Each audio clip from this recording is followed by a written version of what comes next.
नमस्कार। सहयोग परिवार की तरफ से हम सब आपका दिल से स्वागत करते हैं।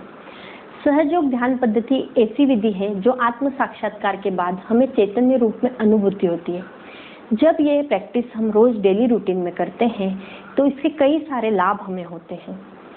जैसा कि हमने फर्स्ट सेशन में देखा, आत्म साक्षात्कार लिया, हमारे तालू और हाथों में कुछ फीलिंग हुई जिसे चैतन्य कहा जाता है। आप यहाँ एक फोटो देख रहे हैं, ये श्री माताजी निर्मला देवी का है। ये स्वयं डॉक्टर थी और इन्होंने ये पद्धति ध्यान की हमें सिखाई। जब हम ध्यान करते हैं तो हमारे अंदर बहुत सारे चेंजेस आते हैं और उसके लाभ हमें देखने को मिलते हैं। हमने फर्स्ट सेशन में आत्म साक्षात्कार लिया, चैतन्य की अनुभूति की। अब हम जो हमने सेकंड सेशन देखा उसमें हमने नाड़ियों की बात की। जैसे आप यहाँ देख रहे हैं नाड़ी, 3 नाड़ी दिख रही है आपको। ये है हमारे पीले कलर की नाड़ी, इसे सूर्य नाड़ी कहा जाता है, इसे पिंगला नाड़ी भी कहा जाता है। ये जो नीले कलर की नाड़ी आप देख रहे हैं इसे ईड़ा नाड़ी कहा जाता है, इसे चंद्र नाड़ी भी कहा जाता है। साइंटिफिक नेम इसके लेफ्ट सिंपैथेटिक नर्वस सिस्टम और राइट सिंपैथेटिक नर्वस सिस्टम है। आप मध्य में देख रहे हैं एक नाड़ी जा रही है जो निचले भाग से होते हुए तालू भाग तक जा रही है। उसमें आपको गोल गोल चक्र जैसे दिख रहे हैं। ये जो चक्र होते हैं ये हमारे शरीर में 7 प्रकार के होते हैं। पहला चक्र है मूलाधार, स्वादिष्ठान, नाभि, अनाहत, विशुद्धि, आज्ञा और सहस्त्रार। आप जो ये त्रिकोणाकार अस्थि देख रहे हैं इसे कुंडलिनी शक्ति कहा जाता है। इसके जस्ट नीचे ये मूलाधार चक्र होता है। मूलाधार चक्र की हम बात करें तो मूलाधार चक्र जब हमारे अंदर जागृत होता है तो इसके कई फायदे होते हैं। मूलाधार चक्र को मेडिकल साइंस में पेल्विक प्लेक्सस कहा जाता है। इसके कार्य है उत्सर्जन करना और प्रजनन करना। ये मूलाधार चक्र जब खराब हो जाता है तो हमारे अंदर पाइल्स जैसी बीमारी हो सकती है। मूलाधार चक्र के गुण है पवित्रता, विवेक बुद्धि, अबोधिता।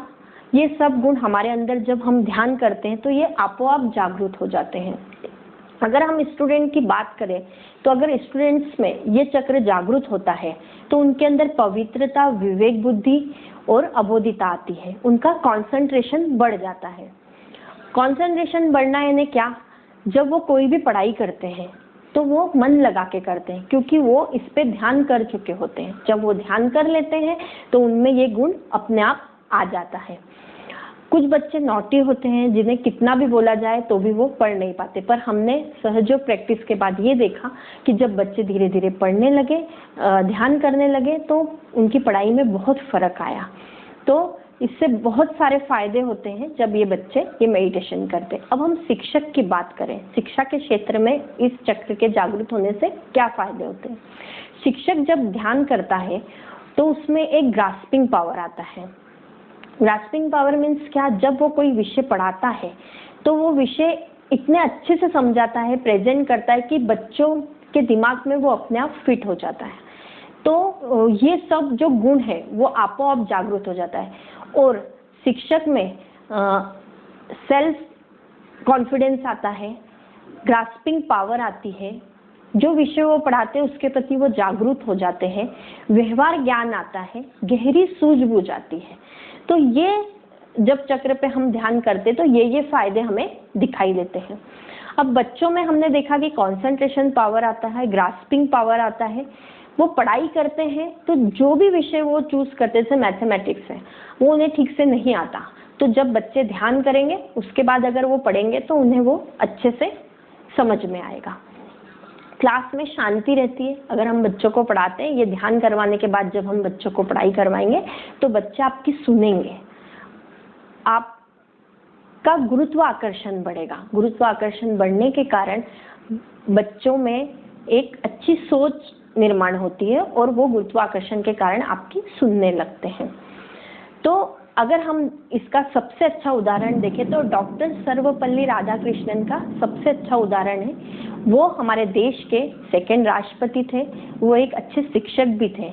उनका जन्म मदुराई के एक छोटे से गांव में हुआ। उनकी परिस्थिति ठीक ना होने के कारण उनके पिताजी ने उन्हें शिक्षा देने के लिए मना किया। मतलब वो बोले कि मैं तुम्हें स्कूल में एडमिशन नहीं दे सकता, पर उनकी चातुर्य बुद्धि के कारण उनको स्कूल में एडमिशन दिया गया और वो इतने प्रतिभाशाली बने।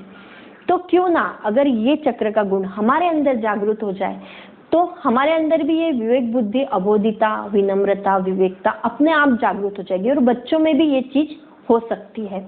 तो आइए हम ध्यान करते हैं और ध्यान के द्वारा इस चक्र की जागृति करते हैं। आइए अब हम ध्यान की ओर बढ़ते हैं। आप शांति से जमीन पर बैठ सकते हैं। अगर आपको कुछ प्रॉब्लम है तो आप चेयर का यूज कर सकते हैं। जमीन पर बैठेंगे, दोनों हाथ खोल लेंगे जिस तरह आपको चार्ट में दिखाए गए थे। दोनों हाथ खोल के बैठेंगे।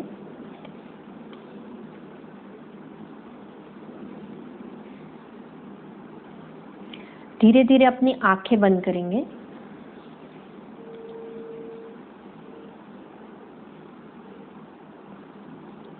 अपनी सांसों पे ध्यान देंगे।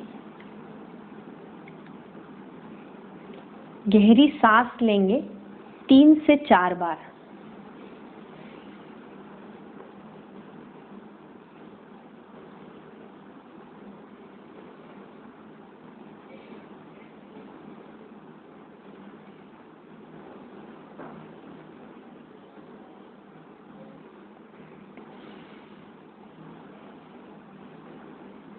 धीरे से अपना राइट हैंड जमीन पे रखेंगे।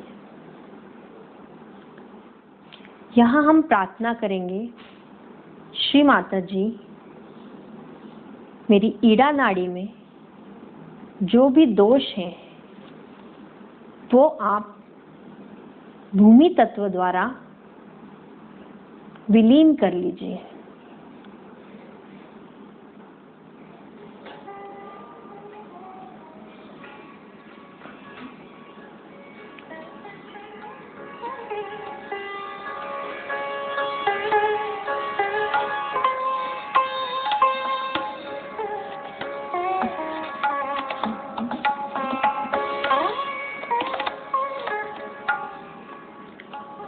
आपके लेफ्ट हैंड पे कुछ अनुभूति हो रही है, उसकी ओर ध्यान देंगे।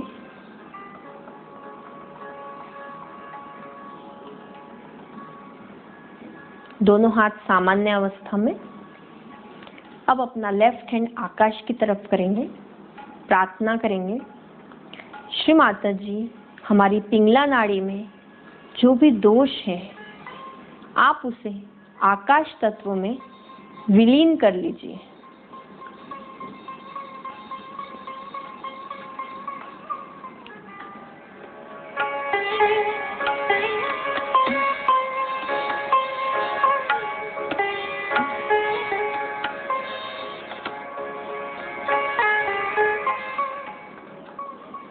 आप अपने हाथों में आकाश तत्व की ओर कुछ जाते हुए महसूस कर रहे हैं।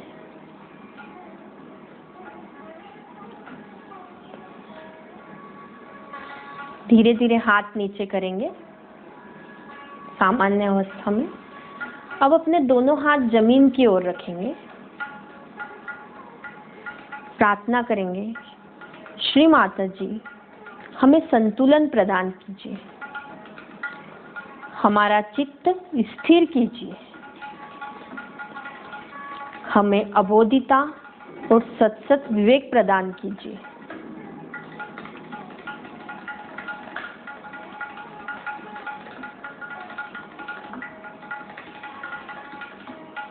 आपके हाथों से कुछ जमीन की ओर जाते हुए आपको फील हो रहा है, उसकी ओर ध्यान देंगे।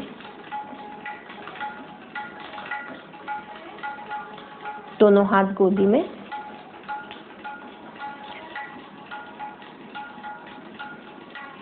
अब अपना हाथ लेफ्ट हार्ट पे रखेंगे, राइट हैंड लेफ्ट हार्ट पे रखेंगे। अपना चित्त भी वहीं रखेंगे।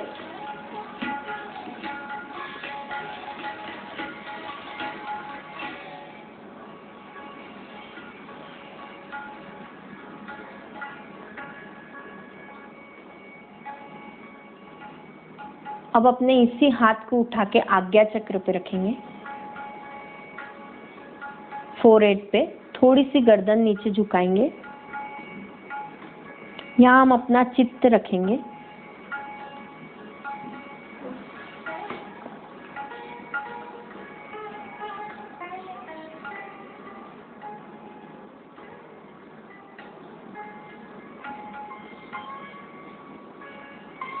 अब इसी हाथ को हम अपने तालू भाग पे रखेंगे, 7 बार क्लॉकवाइज डायरेक्शन में घुमाएंगे, प्रार्थना करेंगे, परम पूज्य श्री माता जी हमें निर्विचारिता प्रदान करें, हमें ध्यान की स्थिति प्रदान करें।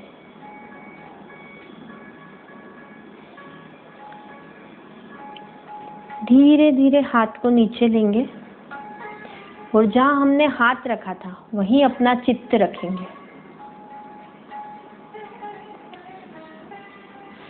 5 मिनट हम इसी अवस्था में बैठेंगे।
धीरे धीरे आंखें खोलेंगे, दोनों हाथ जोड़ेंगे।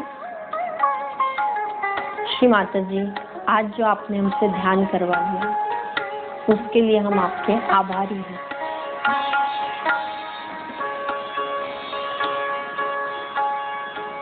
धन्यवाद। अभी हमने ध्यान किया, कैसा लगा आप सब लोगों को?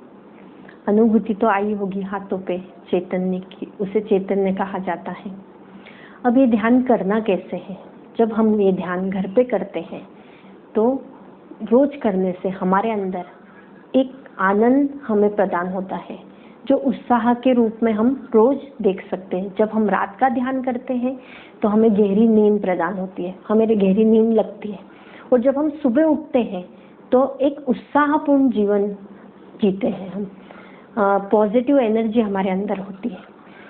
जब ये ध्यान हम 10 मिनट सुबह और शाम को करेंगे तो आप देखेंगे कि आपके जीवन में डायनेमिक चेंजेस आएंगे। आप यहाँ जो कुंडलिनी शक्ति देख रहे हैं, जब अभी हमने ध्यान किया तो वो जागृत हुई। अगर वो उसे जागृत करना है तो हमें ध्यान करना जरूरी है। जैसे हम एक पौधा लगाते हैं घर में, तो जब वो पौधा हम घर में लाते हैं, उसको लगाते तो सबसे पहले उसमें क्या करते हैं? पानी डालते हैं। अगर हम पानी नहीं डालें तो क्या होगा? वो मर जाएगा। वैसे ही अगर हम ध्यान नहीं करेंगे तो ये जो कुंडलिनी शक्ति आप देख रहे हैं ये सुप्त अवस्था में बैठ जाएगी और फिर से इसे हमें ध्यान करके जागृत करना पड़ेगा। तो उसी तरह जिस तरह हम पानी डालते हैं उसी तरह हमें रोज सुबह और शाम ये ध्यान घर पे करना है। ध्यान की प्रैक्टिस के बाद आप देखेंगे आपके अंदर बहुत सारे चेंजेस आएंगे। ध्यान करना कैसे है? अपने दोनों हाथ हम ऐसे रखेंगे। सुबह जब हम उठते हैं, उठने के बाद अगर आपको फ्रेश होना है तो ठीक है, नहीं तो आप जहाँ उठे हैं वहीं बैठ जाइए। दोनों हाथ इस तरह रखिए, अपना राइट हैंड यहाँ रखिए, 3 बार इसे क्लॉकवाइज डायरेक्शन में घुमाइए, आंखें बंद कर लीजिए और धीरे धीरे हाथ नीचे ले लीजिए और इसी ध्यान की अवस्था में आप बैठ सकते हैं। यही क्रिया आपको रात में सोते समय भी करनी है। तो इस तरह हम ये ध्यान क्रिया रोज अपने दैनिक जीवन में कर सकते हैं। अब हमारा आगे का जो सेशन है वो चक्रों पे ही है। हम सेकंड चक्र लेंगे, स्वाधिष्ठान चक्र। आपने इतने अच्छी तरह से हमें सुना, ध्यान किया और इतना अनमोल टाइम आपने हमें दिया, उसके लिए आपका बहुत बहुत धन्यवाद।